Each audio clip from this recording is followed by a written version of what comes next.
Y como saben, después se envía esta misma grabación a nuestro YouTube, donde pueden ver si se perdieron algún momentito o algo por el estilo. Esto va a estar también en nuestro YouTube y hacemos una recapitulación también en Instagram sobre las lecciones del día de hoy o las cosas claves que aprendimos. Entonces, como saben, esa es la razón por la que grabamos las clases. Y bueno, por si no me conocen, no lograron conectarse a la sesión anterior, por ejemplo, o algo así. Mi nombre es Natalia de León Tello, yo soy la coordinadora de la Ola Joven de FP 2030. Es un placer estar aquí el día de hoy. A mí siempre me encanta arrancar estos espacios con una misma dinámica, donde vamos a poner en el chat un emoji o dos o tres sobre cómo nos estamos sintiendo el día de hoy. Yo hoy me estoy sintiendo como este emoji un poquito nostálgico, tal vez con la carita un poco emocional, porque yo tengo 25 años y tengo un hermanito que tiene 18 y justo la semana que entra él se gradúa del colegio. Entonces estoy con un poco los sentimientos encontrados y pues nada, pensando mucho eso, lo tengo en mi radar, obviamente, y pues súper emocionada de estar aquí el día de hoy. Veo a Luisa Fernanda igual con unas estrellitas emocionada, a Claire también con unos lentes cool.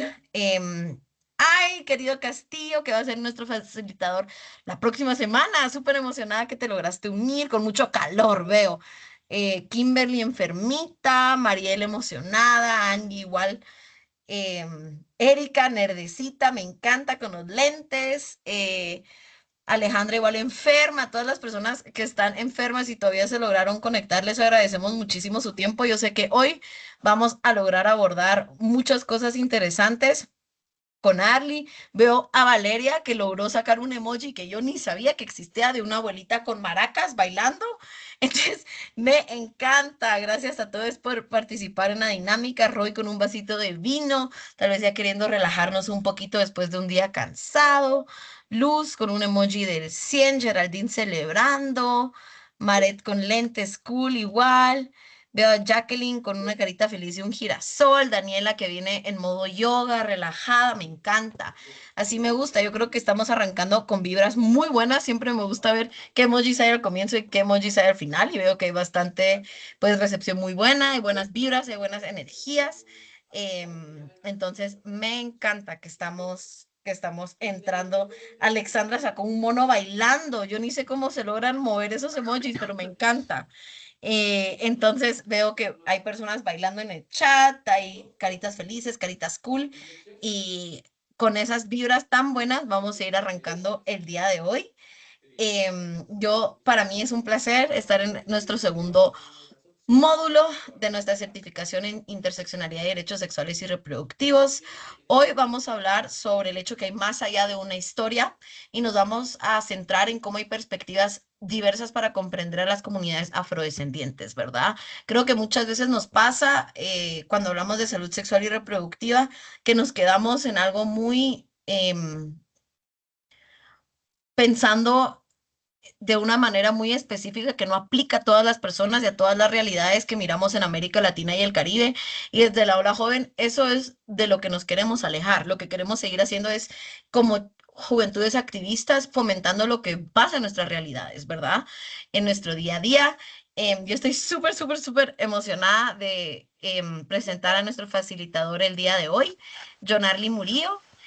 John Arly es un líder afrodescendiente, comunicador de profesión y también em, es comunicador social de información, gestor cultural y constructor de paz. Es nacido en Tumaco, en el Pacífico colombiano, una región históricamente atravesada por el conflicto armado. Esto es clave para su activismo y algo que, como vimos en la sesión anterior sobre territorios, también influye mucho en el activismo de muchas personas, ¿verdad? Esos conflictos que miramos en nuestras regiones.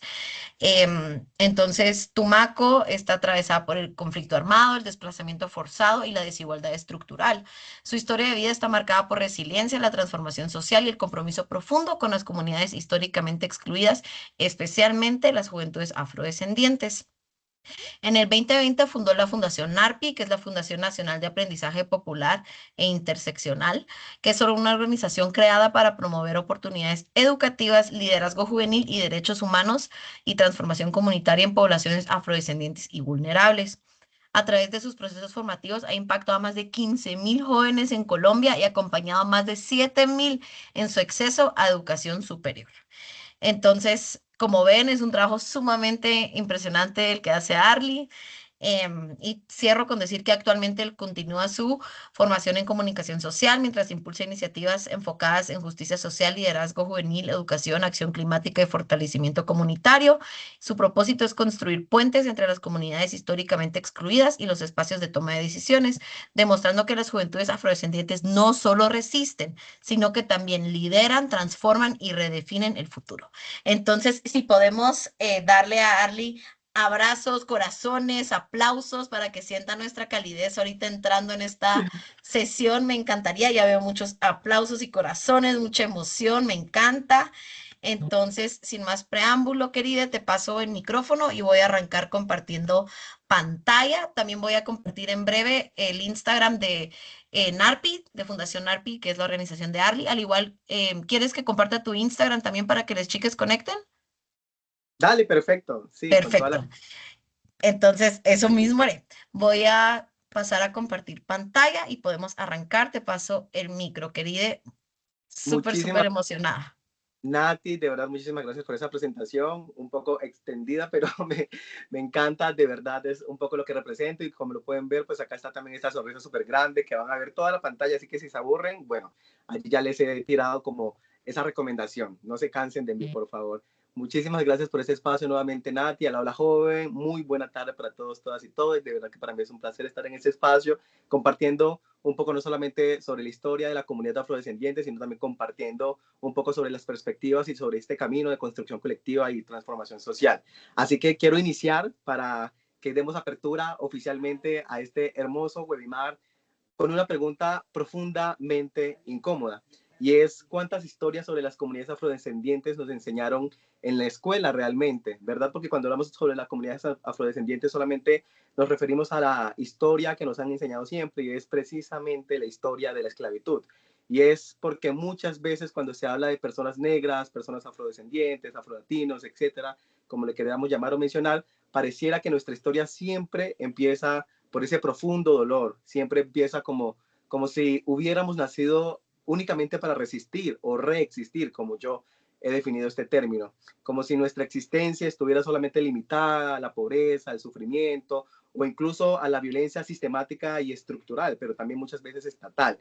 Pero hoy quiero decirles algo realmente muy claro y quiero que también quede muy claro desde el principio para que esta hermosísima oportunidad que tenemos hoy de reunirnos, de rejuntarnos, como mencionamos en el Pacífico colombiano, porque por acá veo mucha gente que nos está acompañando del Chocó, de Guapi, de Tumaco, de Buenaventura, de muchísimas partes del Pacífico colombiano, pero también abrazo mucho a las personas que nos están acompañando de todas partes de Latinoamérica y también de otros continentes. Y quiero que quede algo muy claro, como les había mencionado al principio, y es que las comunidades afrodescendientes no solamente somos historias de dolor, no solamente somos historias de esclavitud. La comunidad afrodescendiente, la comunidad afro, no empieza con la historia de la esclavitud. Nosotros somos historia que está resguardada en memoria, en ciencia, en arte, en pensamiento, territorio, espiritualidad, liderazgo, en resistencia, sí, pero no solamente en ello, también somos ese futuro que muchas veces se nos ha negado.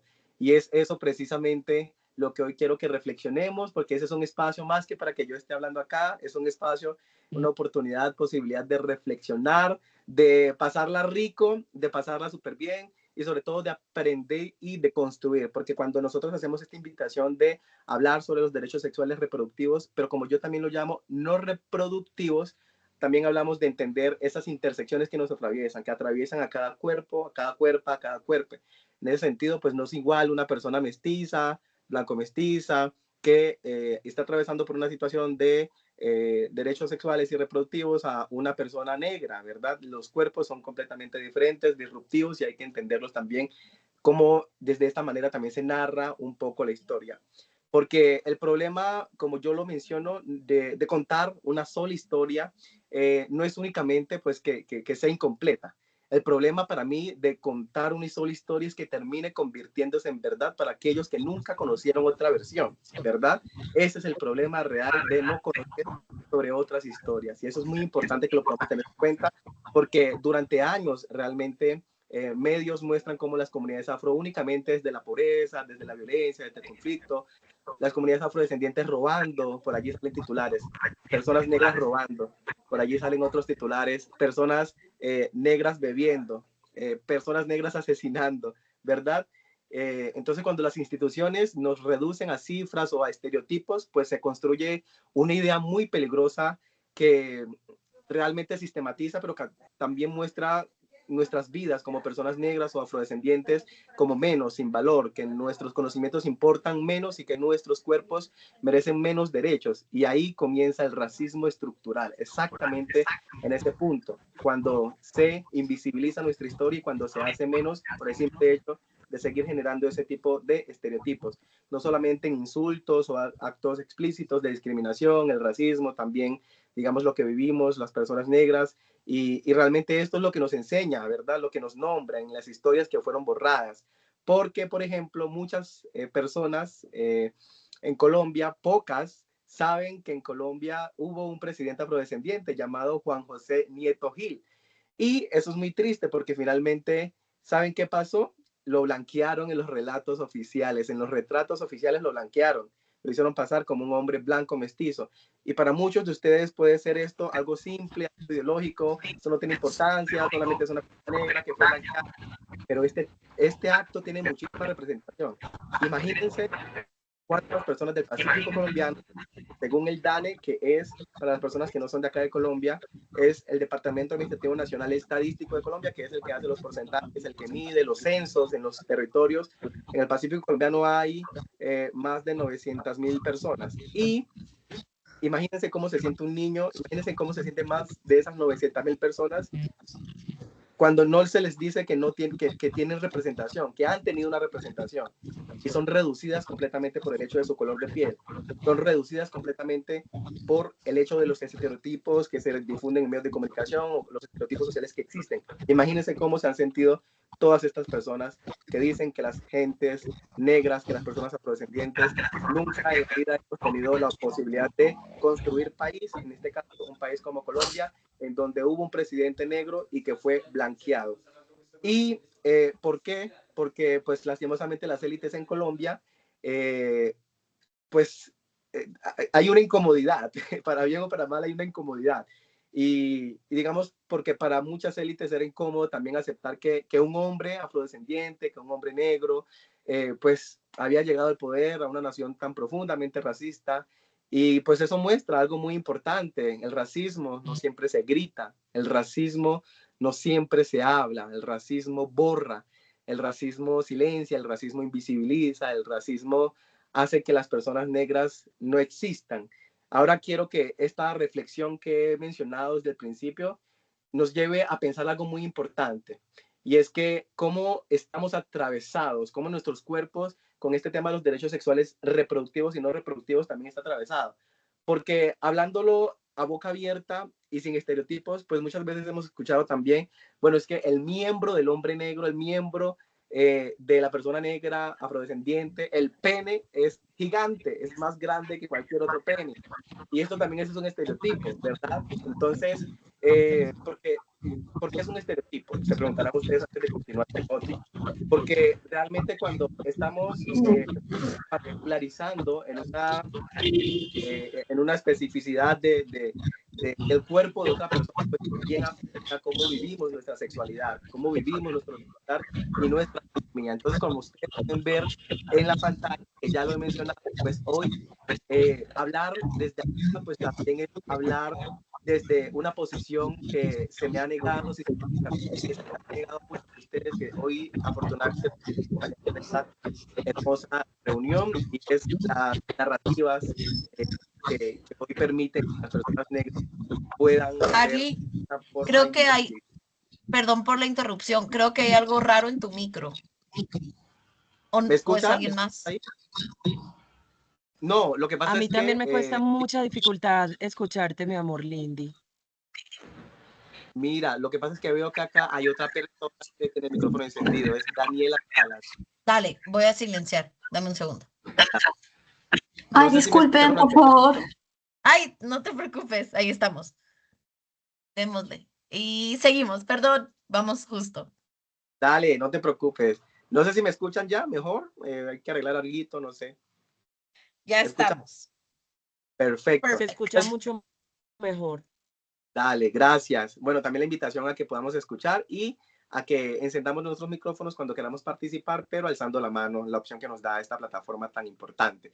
Entonces, ¿por qué es importante, mis chicas, chicos y chiques, hablar de múltiples historias y no solamente de una sola historia? Porque es que hablar de una sola historia nos ha invisibilizado, como les había mencionado al principio. Es que esas narrativas únicas que han generado en nosotros, nosotras, nosotros, en nuestros cuerpos, cuerpos, pues también han sido estereotipos que nos han impuesto, que nos han invisibilizado, que han permitido que muchísimas comunidades afrodescendientes tengamos muchísimos más problemas de salud mental, y eso es un dato importante que nos da a finales del año 2023 la UNESCO, y que se nieguen aportes importantes como en los políticos que ya les mencioné, la invisibilización de un presidente negro que hubo en Colombia, el único en toda la historia de Colombia, de científicos que han aportado exhaustivamente a la construcción de país, a la construcción de la ciencia, de la tecnología, de la innovación, de la cultura y de los territorios, pero también porque se reproducen formas de racismo estructurales, pero mucho más también se reproducen formas de no ver mucho más allá de lo que nosotros nos permitimos ver. Por eso es importante hablar de múltiples historias, porque cuando se encuentra uno con una sola historia, cuando uno escucha escucha una sola historia, pues simplemente uno se queda con esa percepción, no tiene la posibilidad de ahondar más en otras historias, y eso es lo que precisamente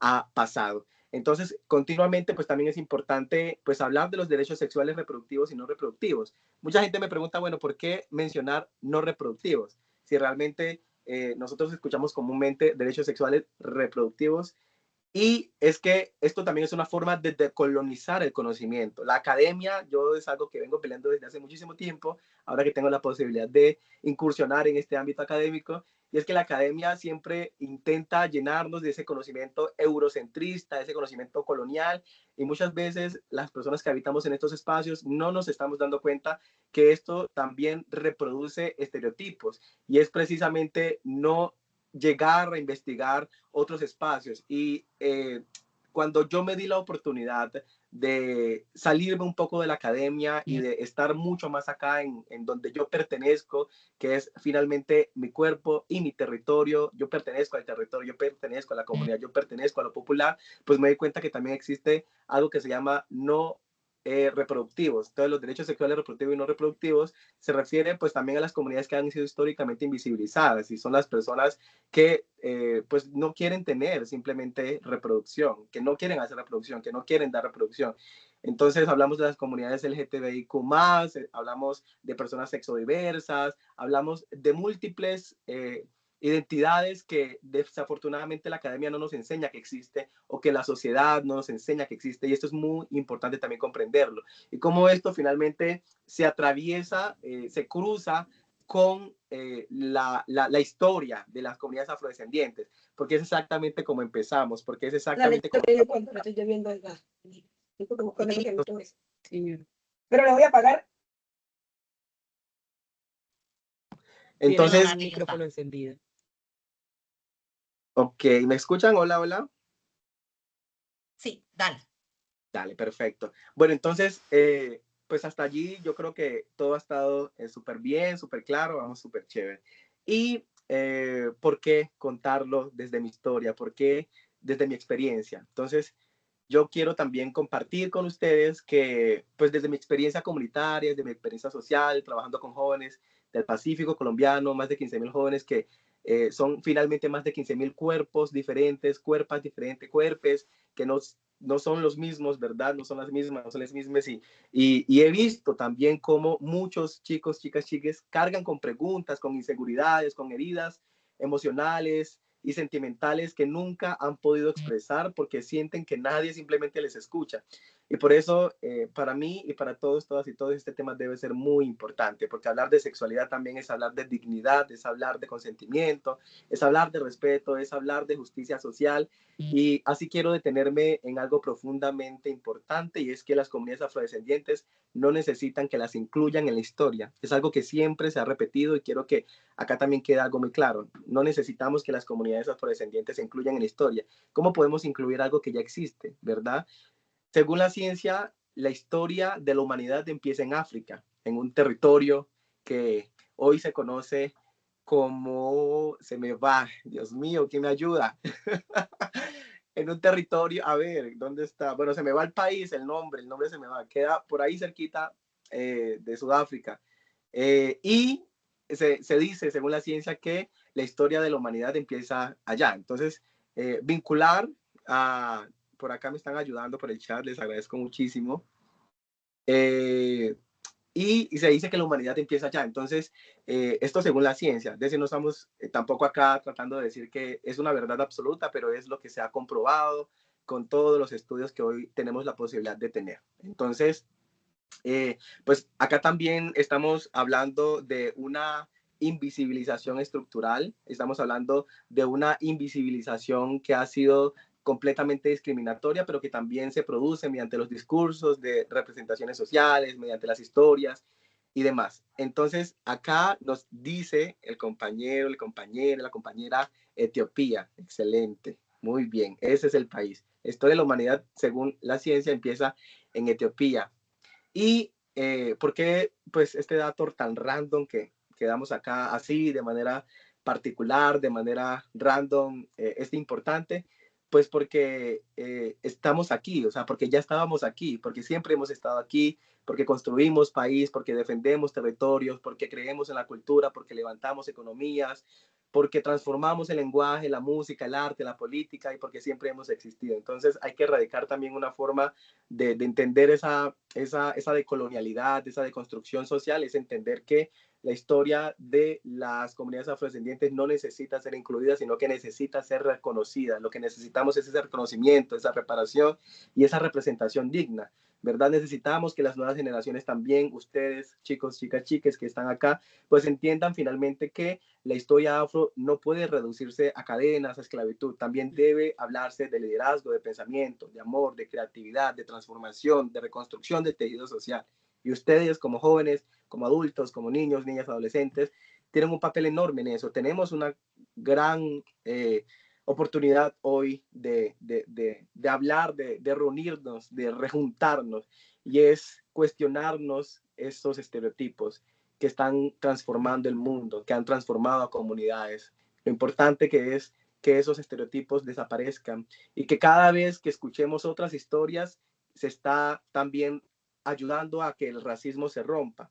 Hay que hablar. Siempre he dicho que una forma de incomodar esa historia que nos han contado siempre, pues es una forma también de incomodar. No hay otra palabra. Para incomodar hay que hablar, hay que levantar la mano, hay que dar la opinión desde el respeto, desde la tolerancia, para que se pueda también entender cómo la dignidad de alguien se está construyendo y cómo las juventudes también no podamos repetir esos discursos. Necesitamos esas juventudes críticas, sensibles, humanas y con memoria. Esas juventudes también capaces de entender que la diversidad no es una amenaza, no es un peligro y que es una riqueza. Y que quiero que ustedes también entiendan algo muy importante en este espacio tan importante que nos reúne hoy, es que pues finalmente hemos sido muchas de nosotros, nosotros atravesadas por historias complejas, historias diferentes. En mi caso, desafortunadamente, como la mayoría o muchas personas que nacemos en el Pacífico colombiano,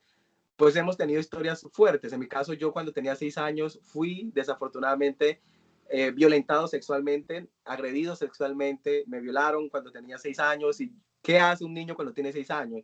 Y lo primero que entendí era que desafortunadamente me había abusado una persona blanco mestiza. Entonces yo decía, bueno, entonces si se supone que somos, y desde ahí siempre he cargado con esa cosa en la espalda, que ahora tengo la oportunidad de expresar con muchísima libertad y con muchísima confianza, es porque siempre las historias de las personas negras empieza con la violencia cuando también la violencia la reproducen otro tipo de personas. En mi caso, pues fui violentado por una persona blanco mestiza, pero no cargué con eso de que todas las personas blanco mestiza pues eran violentas, ¿verdad? Entonces, ¿por qué con las personas negras sí? Siempre me he cuestionado eso. ¿Por qué mientras una persona blanco mestiza roba, asesina, violenta, no es de igual manera o en la misma medida señalada como sí lo es una persona afrodescendiente, como sí lo es una persona negra? Entonces es una forma también de entender que los medios de comunicación acá también han jugado un papel importantísimo en la reproducción de estos estereotipos. Entonces cuando vemos el titular, en el caso de las personas que ven en Colombia, en Caracol Televisión, en RCN, en RTVC, en cualquier medio de comunicación tradicional, hegemónico, siempre vemos el titular con muchísimo amarillismo. Persona negra roba persona blanco mestiza. Ni siquiera menciona a la persona blanco mestiza, simplemente dicen persona negra roba persona. Ya. Persona negra viola a persona. Persona negra comete asalto. Y es como el señalamiento, ese señalamiento que sigue siendo estructural. Y eso también es una invitación a que podamos acá reflexionar desde los ámbitos que estamos trabajando. Yo acá veo conectado abogadas, veo conectadas a personas que incursionan en la medicina, en la física, en la ciencia. Así que también desde nuestro trabajo, desde nuestro rol, a fisioterapeutas, por acá está también mi amiga que la veo conectada. También es entender y educar que desde nuestros roles se puede hacer mucho más de lo que se ha reproducido socialmente y estructuralmente también. Entonces, como también apoyo a esa forma de violencia que siempre se ha reproducido. Entonces, next, mi queridísima Nati, muchísimas gracias a todas las personas que están comentando, les agradezco muchísimo, sigan súper conectados por acá, también les envío un abrazo súper fuerte. Entonces, yo les hablaba anteriormente del por qué hablar de inclusión cuando las comunidades afrodescendientes siempre hemos existido y hemos construido país. Y una de esas formas, pues también ha sido cómo se ha invisibilizado la figura de la persona negra en puestos políticos como la presidencia, en la ciencia, como científicos que han aportado a la construcción del país, o ingenieros, ingenieras que han aportado también a la construcción de lo que hoy conocemos, por ejemplo, como el semáforo. El semáforo lo creó una persona negra y eso no se habla. Cuando se hizo el primer viaje a la luna por parte de Estados Unidos, ese viaje lo coordinaron 4 mujeres negras súper importantes hoy para la historia de la ciencia, de la humanidad también, pero también mucho más para la historia de las personas negras, porque al final también se trata de representación y eso no se sabe, solo se sabe, se conoce de Shakespeare, se sabe, se conoce de científicos que son muy reconocidos y Newton y Dalton y los demás, pero no se conocen a las personas negras. Entonces la comunicación es también parte importante de esa construcción de identidad. La comunicación es una parte importante de esos estereotipos que nosotros estamos reproduciendo. Y acá lo pongo también en colación, y es que las comunidades afrodescendientes han sostenido territorios, han construido cultura, han defendido derechos, han aportado conocimiento y memoria. Que sí, se nos ha enseñado que hace aproximadamente 300 años llegaron barcos, lo que se conoció como la trata transatlántica,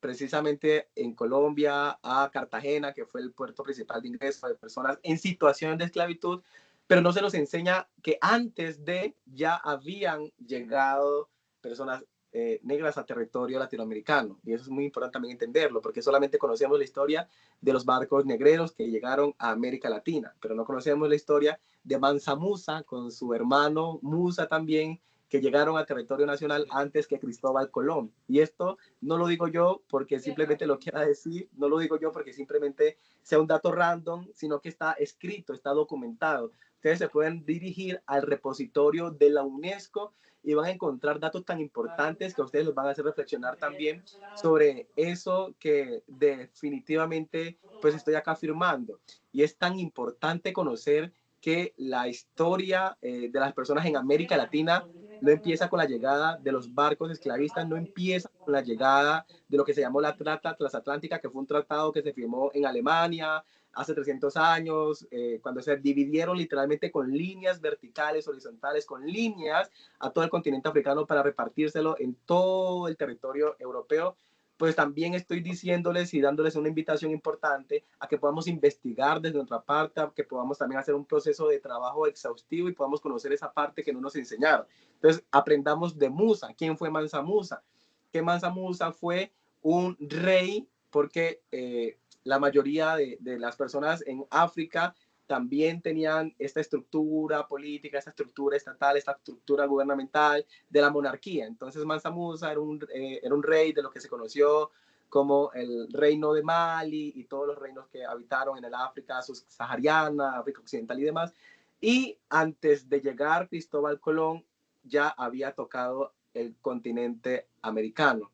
Y eso es algo que está en el repositorio de la UNESCO y es algo que también les invito a que podamos investigar. ¿Listo? Entonces, next, mi querida Nati, yo creo que también para romper con ese hilo, con ese hielo, que lo debía hacer desde el principio, con ese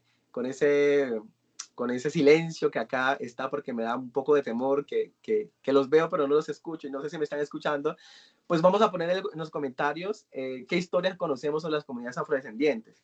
Entonces, por ejemplo, allí pónganme, no me vayan a poner a Beyoncé, no me vayan a poner a Rihanna, no me vayan a poner a Michael Jackson, que son súper importantes para la cultura artística del mundo, pero necesito que me pongan a otras personas. Yo quiero conocer esa perspectiva también de ustedes porque permite entender también cómo habitamos, cómo hemos llegado pues también a esa percepción hasta el momento, cómo está esa representación afro. Entonces, un poco para hacer este rompehielo, pongan en los comentarios a qué persona negra diferente a una carrera artística conocen, diferente a una persona que cante, que sea negra, que ya la conocemos.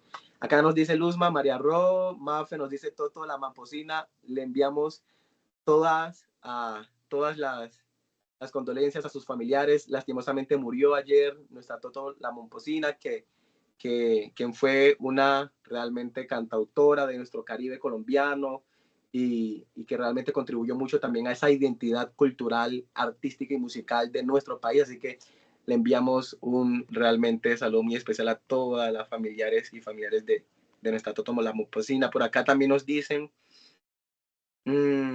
súper Aurora Vergara, mi tía, Paula Moreno, me encanta, Paula Moreno, Mabel Torres, ok, súper. La de José Domínguez Ortiz, Rosa Park, súper. Audre Lorde, bien. Calypso Rose, súper, súper, súper. Honduras, Miriam Miranda, excelente. Lucha Reyes, Bell Hawks, Michael Drucken, Iris Abram, pintora de San Andrés, me encanta. Coco Quilele, Cari Ochun, Laura Rojas, la maestra Nelly, Just Ladies, Estela, me encanta. Bueno, pensé que íbamos a tener respuestas, para ser sincero. Mi abuela y mi abuelastra, súper, excelente. Es que también, con eso que menciona por acá una compañera, me doy cuenta que la mayoría de las historias precursoras de la comunidad afrodescendiente, pues no tienen que ser visibles, no tienen que ser populares, no tienen que ser famosas, no tienen que tener una influencia súper grande en el mundo, pues para que las podamos también admirar, para que podamos reconocer su historia. Mi abuela es una gran sabedora de la cultura gastronómica del Pacífico colombiano y la admiro mucho, no por el hecho de que no se reconozca popularmente, no tenga una influencia súper grande, no tenga el millón de seguidores en redes sociales, pues no significa que para mí va a ser insignificante su historia. Así que la invitación importante en este rompehielo también es que a que podamos reconocer esas historias que muchas veces son invisibilizadas. Poder reconocer esas historias también nos va a abrir una oportunidad gigante, una oportunidad inmensa en lo que realmente se conoce sobre la comunidad afrodescendiente. Admirar a nuestras abuelas, abuelos, a nuestras madres, a nuestros padres, a nuestros tíos, tías, a las personas cercanas a nuestros territorios, a los líderes de nuestras comunidades, a los políticos tradicionales o no tradicionales, negros, negras de nuestros territorios, de nuestra región, pues también es una forma de hacer que esas historias se visibilicen y es una forma de aportar un granito de arena a esa construcción colectiva y sobre todo a esa construcción de lo que se conoce pues finalmente como construcción comunicacional y es erradicar esos estereotipos comunicacionales que nos han vendido para poder continuar con esto. Entonces, next, mi querida Natala. Bueno, entonces por aquí, yo creo que ya hemos hecho un trabajo súper importante de reconocimiento, de apertura, así que me encantaría escucharles. Yo no sé, voy a darle la palabra a dos personas, las primeras que alcen la mano, para que me cuenten cómo podemos también construir esa narrativa que permita visibilizar a nuestras comunidades negras. Responderme esa pregunta con 3 palabras, es decir, en una frase súper cortica. ¿Cómo podemos contribuir a que esa historia negra que ha sido invisibilizada estructural y sistemáticamente pueda también ser reconocida y pueda ser reconstruida a partir de todo lo que ya ha pasado? Entonces, voy a ir por acá y le voy a dar la palabra a Matías Mendieta Duarte. Hola, no sé si me escuchan bien. Claro que sí, querido. Un saludo desde Paraguay. Yo les quería compartir una experiencia en torno a más o menos la visión que se tiene de un país como Paraguay, donde la población afro es totalmente invisibilizada. De hecho, prácticamente cuando se habla de la situación de las personas afro en América Latina, generalmente nunca es mencionado Paraguay. O sea, prácticamente Paraguay como país en torno a la identidad afro no existe. Y acá hay una población, nuestra historia tuvo muchos aportes importantes de las personas afro. Y respondiendo a tu pregunta, yo pienso que una forma de reconocer a las personas afro en la historia, primero es entendiendo de que la invasión de Europa, la diáspora africana, son heridas actualmente abiertas y que nos tienen que hacer entender de que la historia está siendo escrita hasta ahora, como ya mencionaste también, John, desde una visión europea, pero también sin considerar los daños que se ocasionaron en América Latina. O sea, cuando las personas quieren hacer, por ejemplo, su árbol genealógico, una persona afro va a tener enormes dificultades para hacerlo. ¿Por qué? Porque no hay documentos, no hay fotografías y la historia solamente se sustenta a partir de lo que está escrito, a partir de lo que podemos ver y no se consideran las historias orales. Yo, por ejemplo, vivo en una zona rural, campesina de Paraguay, a 3 horas de la capital llamada Unión, y estoy haciendo ahora un trabajo de reconstrucción histórica a través de los testimonios orales. Porque en la primera sesión yo había hablado sobre esto de que la historia no es validada si no está en un documento. Y eso es una tristeza muy grande, la verdad. Y dejarles Súper. una palabra, un africanismo acá en Paraguay, para designar a las personas afro, es Cambá. Es un africanismo que ya tiene así influencias indígenas territoriales, pero acá las personas afro, bueno, nos autodenominamos como Cambá. Y eso, muchas gracias por el espacio y es un verdadero placer, John, escucharte. Y bueno, todo lo que ya están diciendo en el chat es increíble. Un abrazo. Querido Matías, muchísimas gracias a ti por tu participación. De verdad que es muy importante lo que acabas de decir, porque finalmente también es una invitación a reconstruir, digamos, algo que yo siempre también he mencionado, y es que muchas de las cosas que hoy existen, pues han sido parte también de la construcción de las comunidades negras, pero que no ha sido documentada por las personas negras, desafortunadamente, ¿no? Y qué riesgo tan grande, porque finalmente han sido personas que no son de la comunidad quienes han escrito nuestros libros, quienes han escrito nuestras historias. Y para ponerlos en contexto, les quiero decir también que imagínense que hace poco yo me recojo mucho en lo que emite la UNESCO finalmente, porque digamos se encarga como de esta parte súper importante, cultural del mundo, étnica. Y es que en el año anterior emitió también algo, o sea, algo que me voló la cabeza, y es que imagínense que el 95% de las cosas, los objetos, las arquitecturas que existen en los museos de Europa, el 95% son de África. El otro 5% saben de dónde son, de América Latina. Qué tristeza, qué tristeza, de verdad. 95% de los museos en Europa están llenos de cosas de África y nada está en África. Wow, increíble, unbelievable. So, yo voy a darle la palabra finalmente a nuestra Cari Ochum. Bienvenida, querida. Hola, preciosidad, maestra hermosa, y muy buenas tardes para todas las personas que están esta tarde conectándose en este webinar maravilloso. Gracias también por juntarse, por dar esperanza a través de la palabra. Hermoso, tú ahorita hacías una pregunta sobre qué historias conocemos sobre las comunidades afrodiaspóricas.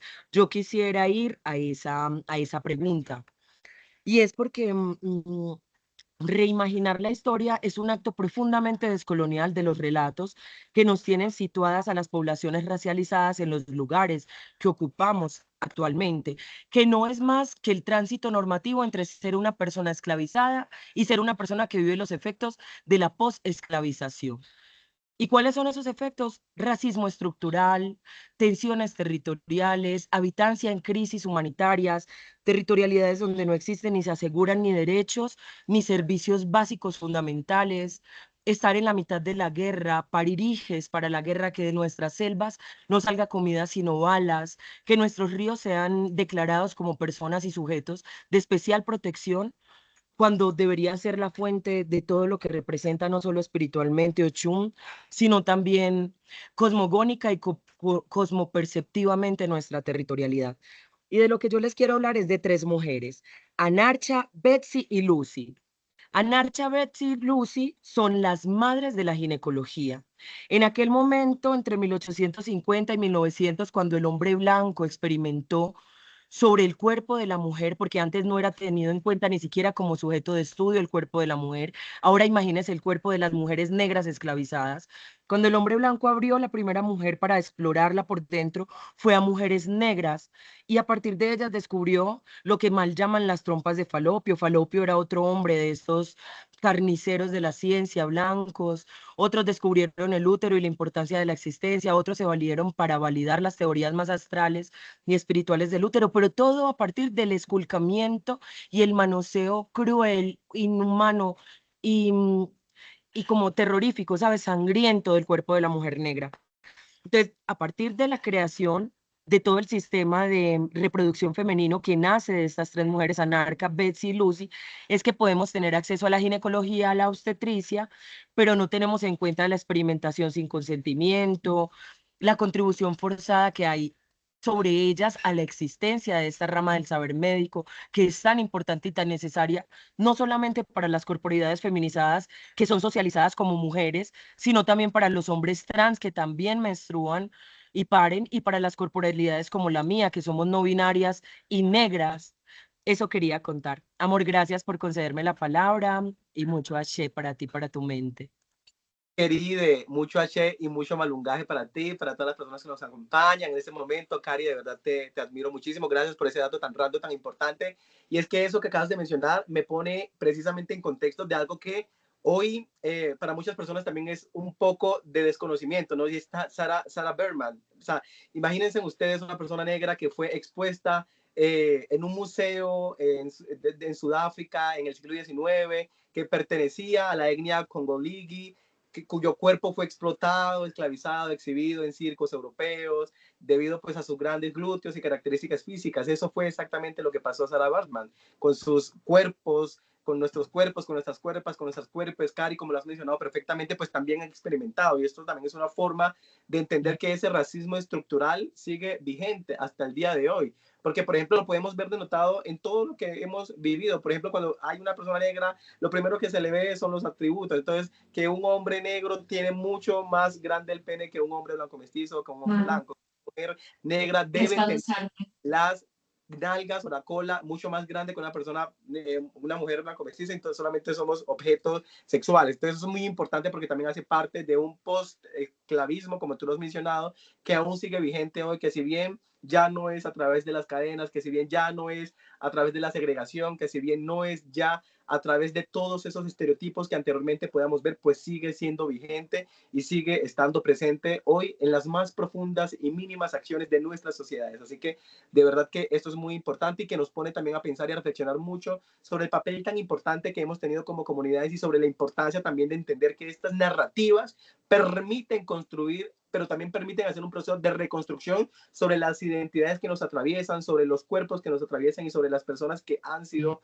influyentes en temas tan importantes como los de la sexualidad, como la ciencia, como la cultura, como la gastronomía, como el arte y como otros campos de la vida humana que hoy podemos tener la oportunidad de tener, incluso la tecnología. Entonces yo creo que podemos presentar nuevamente Minati, y muchísimas gracias de verdad a Matías y a Cari por brindarnos ese conocimiento tan importante y por esa participación tan poderosa. Me encantaría escucharles a todos, todas y todos, pero pues ya saben que este espacio también es un espacio pensado para que podamos acá reflexionar, pero mucho más para que podamos llenarnos un poco de conocimiento y desde la colonialidad juntos y juntas. Entonces este espacio que continúa, pues también es un espacio de entendimiento sobre cuáles son los factores que finalmente se cruzan cuando estamos hablando de esa interseccionalidad, porque nosotros hablábamos en un espacio hace poco y era que la fundación hablamos mucho de ese tema de interseccionalidad. Estamos cansados de escuchar que es interseccional, pero muchas veces no sabemos. Entonces,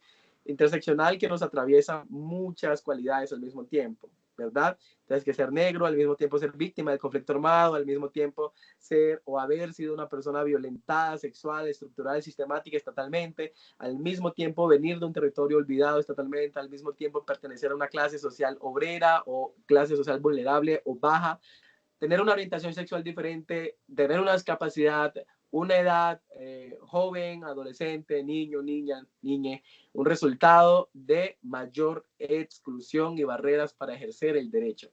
Eso es finalmente una interseccionalidad y eso es también al final un proceso de desigualdad que se juntan para hacer que pues finalmente procesos sociales se vean mucho más afectados, que procesos como ejercer nuestro derecho social y nuestros derechos en generales pues también sean objeto de desigualdad. Entonces podemos darle next y esto también es una forma de ver cómo en la mayoría de los casos este tema de los derechos sexuales y reproductivos ha sido también un tema que nos invita a reflexionar cómo salirnos de lo que siempre la norma nos ha impuesto a realmente cómo la práctica se envuelve de una manera diferente, desde el consentimiento, desde la informalidad, pues hasta también el placer, cómo se vive el placer con una comunidad, en una comunidad negra. Entonces yo acá les quiero comentar una historia súper dolorosa de nuestras, que claramente quiero decirles, nos dio el permiso, me dio el permiso a la fundación y a mí de comentárselas el día de hoy porque es muy importante,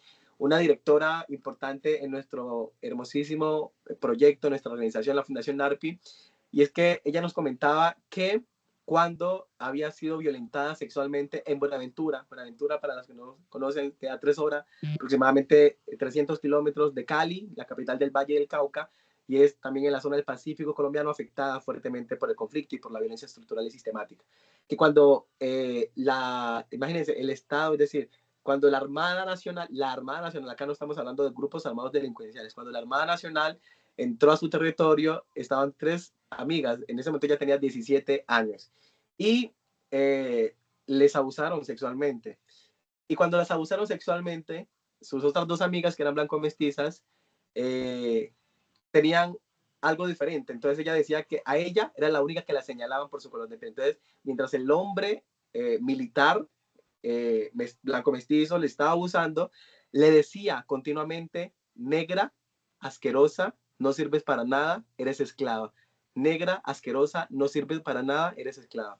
Y esto puede parecer una forma de revictimización, porque realmente lo es. Pero quiero que ustedes en este espacio también entiendan lo fuerte que es incluso en un acto como una violación, que las personas que hemos tenido la desgracia de pasar por este tipo de actos, sabemos perfectamente lo desgraciado que es, perdón las expresiones de verdad, que es pasar por este tipo de actos y realmente lo repugnante que es pasar por este tipo de actos y venga este tipo de señalamientos cuando por tu color de piel te siguen maltratando. Negra, asquerosa, no sirve para nada, eres esclava.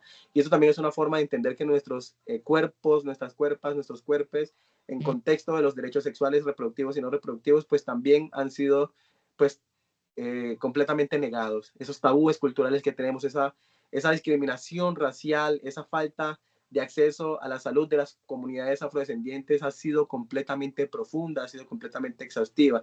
Y en ese contexto, muchas de las juventudes del Pacífico colombiano especialmente han tenido que enfrentar esa exclusión estructural para acceder incluso a información y atención integral, y que pese a eso, pues hemos tenido también que pasar por situaciones como la de las violaciones sexuales, la de los abusos verbales, físicos, etcétera, y hemos tenido que atravesar por muchísimas otras cosas. Eso tiene que ver también con ese desconocimiento en temas de derechos sexuales y reproductivos. En contexto de mi territorio, en Tumaco, pues les puedo comentar que aproximadamente, según el Hospital Divino Niño, hace poco en una investigación, en enero del año 2026, aproximadamente 567 jóvenes solamente en enero del 2026 que tienen entre los 13 y los 15 años quedaron embarazadas.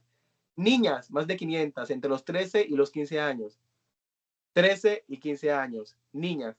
La mayoría de los hombres que habían tenido relaciones sexuales con ellas, en otro informe, decía que habían sido hombres mayores a ellas y mayores de edad, mayores de 18 años. Algunos sobrepasaban la edad de 40. Entonces también pone acá a reflexionarnos un poco sobre estas dinámicas, ¿no? Sobre estos tabúes que existen, sobre que el hombre finalmente mayor de edad tiene posesión sobre el cuerpo de una mujer menor de edad, y eso aún no se ha erradicado.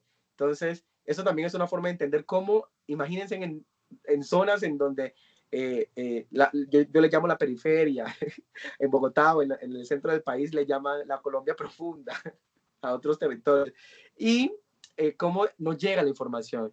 En Latinoamérica se celebra muchísimo cómo Colombia está súper avanzada en temas de derechos sexuales y reproductivos. Hasta hace poco, el año anterior, tuve la maravillosa oportunidad de acompañar al equipo de la Ola Joven en la ACFP, la International Conference on Family Planning, junto con esta poderosísima Nat, que hoy nos brinda este maravilloso, poderoso espacio, que la amo, la adoro muchísimo.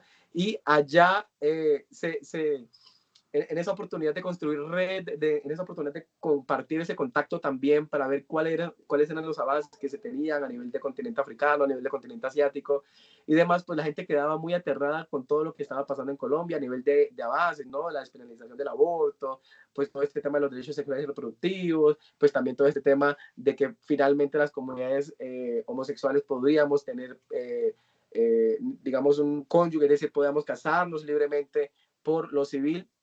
Pero es que pasa una cosa completamente diferente. Eso es lo que está en el papel. O sea, cuando vamos a la realidad, cuando vamos a vivir lo que realmente se vive en los territorios, estamos viendo cosas completamente diferentes. Y eso es también un llamamiento a eso eurocéntrico, ¿no? Pues acá nosotros en el centro y allá ustedes en la periferia, ustedes vean cómo resuelven sus problemas. Si están siendo pues objeto de violación, si están siendo objeto de embarazos no deseados, pues allá ustedes. Y eso es lo que siempre ha pasado. Y siempre ha sido en cuerpos y cuerpas racializados, racializadas, que desafortunadamente hemos tenido que pasar por este tipo de situaciones. Siempre ha sido así. La zona del Pacífico colombiano y mayor parte de la zona Caribe o Atlántica, que posee comunidades afrodescendientes, siempre estamos bajo esa premisa, bajo ese argumento, bajo ese mismo folleto, formato, como le llamo yo, formato blanco real, de seguir la misma narrativa de ser empobrecidos, violentos, y aparte tener que cargar con la maleta de nuestras cargas históricas, la esclavitud, de la exclusión, la sistematización, de todo lo que tiene que ver con la segregación. Y es lo que sigue y sigue pasando. Entonces vamos a darle next, mi querida Nati. Por acá por los comentarios estoy viendo que Varona nos dice, y la edad consentimiento para un menor de edad recientemente cambió a 16 años. 16 años quedé aterrada y he visto casos que consideran normal o aceptan que un menor de edad que con carencias económicas esté a merced de un hombre adulto que le ofrece para. Sí, en efecto, digamos en contexto, por ejemplo, de las comunidades indígenas, específicamente de la comunidad Agua, que quedan, digamos, conviven junto con la comunidad de Tumaco. La comunidad de Afro y la comunidad indígena históricamente han sido muy relacionadas territorial y culturalmente en Tumaco. Entonces, imagínense que allá, en contexto de lo que dice Barahona, aún hoy se ve que una madre o un padre vende a su niña, estamos hablando menos de 10 años, a personas que tienen mayor propiedades, que tienen abundante tierra, que tienen abundante ganado. Imagínense, hasta ahora se ve. Eso lo hemos tenido que vivir durante mucho tiempo y lastimosamente sigue existiendo y se dice que es algo cultural, pero no, es realmente indignante. Entonces, para continuar con este proceso, pues también yo quiero aportarles un poco de mi experiencia para que no quede como allí en el aire toda la información que hemos tratado de proporcionarles el día de hoy. Es cómo también desde nuestras experiencias comunitarias y sociales se contribuye a que esto no siga pasando, a que se siga mitigando este desconocimiento de las prácticas, saberes y costumbres, de que se siga decolonizando, de que se siga deconstruyendo este conocimiento. A mí me ha sido muy grato hacer un proceso muy importante de recopilación de todo lo que es nuestras jergas de nuestro Pacífico colombiano. Entonces yo tuve la posibilidad en el año 2024 de crear, en el año 2023 lo hice, pero lo lancé oficialmente en el año 2024 y se hizo muy popular allí en esa fecha. Entonces tuve la oportunidad de recopilar en un libro que le llamé Palabras a la Mar, ¿no? Además la connotación del Pacífico colombiano, Palabras a la Mar. Y son más de 700 palabras de nuestra jerga, la jerga del Pacífico colombiano. Entonces hablamos de cómo también la oralidad ha sido una forma de resistencia de las comunidades negras del Pacífico y cómo ha sido una forma también de reexistir a través de la oralidad. Entonces allí hay palabras como cocacho, como tapazo, como bambucazo, como ayú, como vení pa' acá, que solamente se entienden en contextos del Pacífico colombiano. Entonces, eso lo hice visible y hice que se quedara en una biblioteca en Cali, en un consejo comunitario de Tumaco, y que hoy, con ese libro que se lanzó en el año 2024 en el marco de la Feria Internacional del Libro en Cali, pues también se da la oportunidad de que se pueda preservar esa historia, de que se pueda preservar ese conocimiento. Porque algo que está pasando hoy en día es que a los chicos, a las chicas, debido a esa exclusión que también hemos sentido en las ciudades como Cali, por ejemplo, o Bogotá, o Medellín, Cartagena, o las ciudades principales de los países en donde ustedes habitan, pues que también hay un perfilamiento, ¿no? Hay un perfilamiento racial. Entonces, como vos hablas diferente, como vos tenés una regla diferente, como vos te vestís diferente, y aparte, como tenés un color de piel diferente al mío, pues yo te voy a rechazar socialmente, pues yo te voy a sistematizar, pues yo te voy a racializar.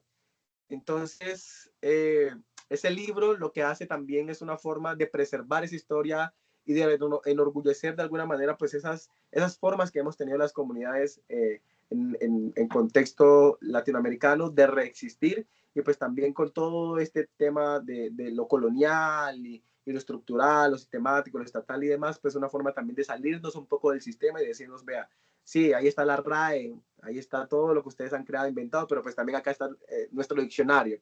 Entonces lo he denominado así, lo denomina así, nuestro diccionario Palabras a la Mar del Pacífico colombiano. Entonces la invitación también es que a que podamos crear, chicos, chicas, chiques, los que estamos acá, los que participaron recientemente, pues creemos, hagamos comunidad, creemos procesos y hagamos que también finalmente nuestras formas de existir pues también se vean documentadas, documentemos, hagamos documentales, hagamos procesos audiovisuales, creemos libros, creemos literatura, hagamos podcasts, reinventémonos. Y yo sé que esto va a incomodar mucho el conocimiento colonial, esto va a incomodar mucho el conocimiento eurocéntrico, pero también es una forma de decir, hay que ya romper el sistema estructural, hay que ya romper pues esto que está pasando acá y que por siglos, por décadas y hasta ahora nos tiene envueltos en este también conflicto de la etnia, de la raza, del racismo y demás. Entonces también decolonicemos el conocimiento, y decolonizar el conocimiento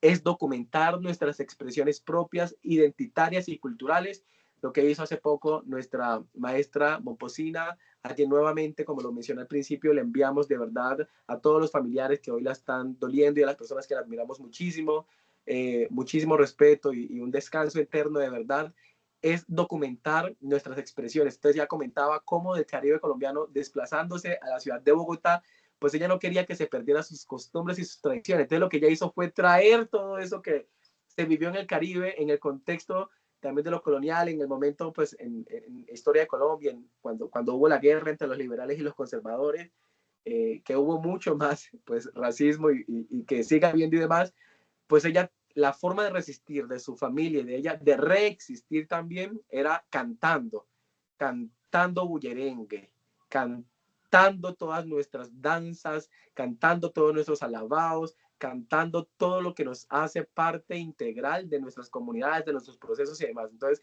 miren cómo el legado de esa mujer hoy persiste gracias a todo lo que aportó. Y eso también es una forma de que podamos preservar esas costumbres, persistir, además de los silencios, además de todo lo que lo institucional nos dice que hay que llenarnos de lo que lo académico nos dice que hay que consumir y demás, pues es una parte también importante de lo que nosotros llamamos proceso de deconstrucción. Y finalmente, pues el arte y la comunicación comunitaria pueden transformar narrativas. Eso es, creo que fundamental y que debemos entenderlo. Next, Minati. Y, ¿qué podemos hacer, además de lo que he mencionado? Pues cuestionarnos. Todo va a ser incómodo. Va a ser incómodo para el hombre blanco ver a una mujer trans, blanco heterosexual. Va a ser incómodo para el hombre blanco heterosexual ver a un hombre gay abrazado con otro hombre gay. Va a ser súper incómodo un hombre blanco heterosexual ver a alguien que no sea de su círculo social, ver a una persona negra siendo más exitoso en todos los términos sociales. Va a ser muy incómodo, pues hay que incomodar. Y una forma de incomodar hay que cuestionar esos estereotipos. Hoy que estamos acá, cuestionémonos. No sé, estoy haciendo algo mal. ¿Qué hace que sea racista?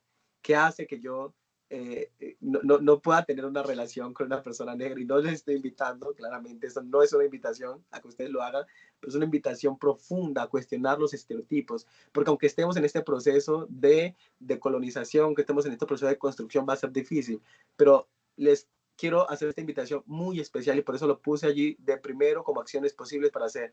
Por favor, cuestionemos esos estereotipos, cuestionemos lo que nosotros decimos, lo que pensamos y lo que hacemos, pero mucho más lo que pensamos. Eso es lo más fuerte. Pensemos siempre en cómo esos estereotipos hacen daño y han mantenido a comunidades en la marginalidad y en la invisibilización. Entonces, visibilizar las historias afrodescendientes es una forma también de promover la educación crítica y ser antirracista. No sirve de nada levantar una bandera que está en contra del sistema y seguir siendo racista o seguir siendo homofóbico. No, hay que ser antirracista, decolonial, deconstruido, hay que ser en todo el sentido de la palabra, pues una persona también que esté presta y dispuesta a entender la interseccionalidad, a entender que todo cuerpo es diferente y que hay que respetarlo, que hay que visibilizarlo y que hay que educarse a partir de ello. Fortalecer los procesos comunitarios, incorporar perspectivas afro, negras en las escuelas, en las universidades. Basta de conocimiento eurocéntrico. Es hora de escribir nuestras propias historias, es hora de reescribir la historia que nos han enseñado, es hora de hacer pues también que este proceso sea un proceso de construcción colectiva y finalmente que sea un proceso en donde todos y todas podamos estar juntos, juntas y juntas en este camino y poder en serio crecer juntos y mucho más importante, poder hacer visibles las historias que históricamente han sido invisibles. Next, Minati. Y algo fundamental también que yo pues he querido compartirles, Minati, next, please. Algo fundamental también que he querido compartirles hoy es un proceso de resultados pues, que finalmente se esperan por acá, y es que debemos en serio comprender cómo pues también los riesgos, estas narrativas únicas, pues hacen daño, ¿no? Y cómo, por ejemplo, en contexto del ejemplo que les había mencionado de la directora de nuestra organización, pues hacen daño en la medida en que se siga cayendo en este tipo de estereotipos, en que se siga violentando el cuerpo de otro, de otra, de otra, y en que se siga reproduciendo este tipo de daños. Entonces hay que reconocer la diversidad afrodescendiente, hay que identificar esas desigualdades históricas y estructurales, hay que valorar ese aporte afrodescendiente y hay que promover esas acciones de justicia social, que es lo que nos queda finalmente por hacer a todos, todas y todos. Y claro, ya para cerrar hoy, Minati, ¿estás por allí? Pero Minati se nos fue, ya regresará. Entonces, gracias, Minati. Entonces, bueno, lo que les había mencionado de los resultados esperados. Pero bueno, ya para cerrar, creo que es la siguiente, Minati, quiero mencionarles algo importante en contexto de lo que hemos abordado precisamente anteriormente, y es que pues de nada nos sirve estar en ese tipo de espacios simplemente por tener una certificación, de nada nos sirve estar en este tipo de espacio pues por tener también la posibilidad de seguir conectando con otros, con otras, con otros. Pues la importancia realmente de estos espacios que nos propician hoy la Ola Joven junto con Nati es llevar a todo espacio, a todos los ámbitos de la vida que la vida nos pueda brindar, pues también ese conocimiento que hoy nos trae pues estar aquí, ¿verdad? Esa historia que contamos, que transforma, que construye tejido social, esa manera en que entendemos el mundo, esa manera en que reconocemos múltiples perspectivas, esa manera en que la memoria, la dignidad, la justicia histórica, la justicia social, la justicia retórica, todas estas combinadas pues hacen un proceso también de construcción colectiva y como yo le llamo de construcción de ese tejido social que finalmente se rompió, ese tejido social que hoy nos invita a reflexionar y a reconstruirlo, ¿verdad? Y quiero cerrar con algo que considero profundamente importante y profundamente poderoso, y es que las historias tienen poder, mis chicos, mis chicas, mis chiques. Las historias pueden herir, pero también pueden sanar, pueden visibilizar, pueden hacer que pueblos enteros sigan viviendo en la marginalidad. Las historias también pueden devolver la dignidad. Por eso yo creo y quiero que en este espacio nos preguntemos constantemente, siempre. Al principio yo les decía una pregunta, espero que se la hayan quedado, pero esta vez quiero hacerles otras 3 para que completemos las 4, y es, ¿quién está contando la historia? ¿Desde dónde se cuenta esa historia? ¿Y qué voces siguen faltando en esa historia? Porque hasta que todas las personas puedan narrarse a sí mismas con dignidad, seguiremos viviendo en sociedades completamente desiguales. Y hoy, de verdad que más que nunca necesitamos aprender a mirar más allá de una sola historia, y es lo que nos ha traído el día de hoy a este importante espacio. De verdad, muchísimas, pero muchísimas gracias. Espero que este espacio les haya gustado.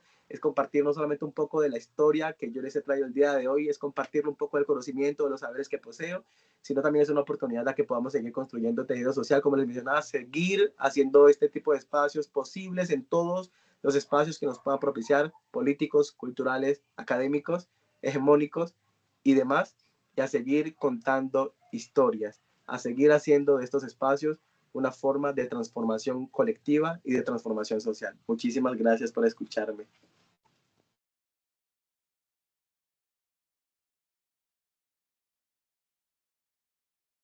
Buenísimo, Arly. Muchas, muchas felicidades. Perdón, al final no sé qué está pasando y Teams está súper loco conmigo. Me bloqueó del chat, no he podido leer lo que nadie dice la última media hora. He estado como viendo qué hago por aquí, por allá, pero me encanta. Perdona a todos por ese error de mi parte. No sé qué pasó con Teams. Voy a estar enviando el enlace de la reunión para pues que puedan llenar las personas que no lograron llenar el formulario. Vi que lo llenaron alrededor de 69 personas, pero se conectaron 90. Entonces voy a enviarlo y dar un plazo de 24 horas para que puedan llenar su asistencia, porque ese fue mi error. Ya no sé, porque ya no me dejó editar nada más. Pero les quiero agradecer a todos por su participación, agradecer a Arly, que me encantó muchísimo la sesión de hoy. Voy a ir parando la grabación y veo que Jesús alzó la mano.